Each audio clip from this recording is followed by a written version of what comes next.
আপনার কাছে আমি জানতে চাই, সূরা ফাতিহায় আমিন শব্দটি না থাকার পরেও কেন আমরা আমিন বলা নিয়ে বাড়াবাড়ি করি? আমিন শব্দটি কিভাবে সংযোজিত হলো? আমিন শব্দটি সূরা ফাতিহার মধ্যে নাই। সূরা ফাতিহার আয়াত কয়টা ভাই? 7টা আয়াত। এই 7টা আয়াতের মধ্যে আমিন নাই।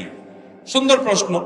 তো সূরা ফাতিহার মধ্যে আমিন নাই, সেখানে এটার পরে এই আমিন নিয়ে আমরা আবার মারামারি করি কেন?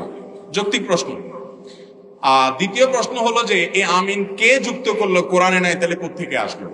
ভাইরা আমার, এই আমিন যুক্ত করেছেন স্বয়ং নবী করিম সাল্লাল্লাহু আলাইহি ওয়াসাল্লাম। তিনি বলেছেন, মানুষ যখন সূরা ফাতিহা পড়ে, বিশেষ করে জামাতে ইমাম গায়রুল মাগদুবি আলাইহিম ওয়ালাদ-দাল্লিন সূরা ফাতিহা পড়ে যখন শেষ করে, যে ব্যক্তি ইমামের এই সূরা ফাতিহা শেষ করা শুনে, সূরা ফাতিহার শেষে অনেকগুলো দোয়া আছে আল্লাহর কাছে, আমরা অনেকে জানি না, না জেনে পড়ি। আল্লাহ আমাকে সঠিক পথে পরিচালিত করেন। কত যুবক, কত মানুষ ভুল পথে গিয়ে জাহান্নামে চলে যাবে, আমি যেন সঠিক ট্র্যাকে জান্নাতের পথে রুটে থাকতে পারি, দোয়া আছে। এই দোয়া ইমাম করার পর মুক্তাদিরা যারা আমিন বলে এবং যাদের আমিন ফেরেশতারা ওই সময় আমিন বলে, সে আমিনের সাথে মিলে যাবে, আল্লাহ রাব্বুল আলামিন তাদেরকে মাফ করবেন।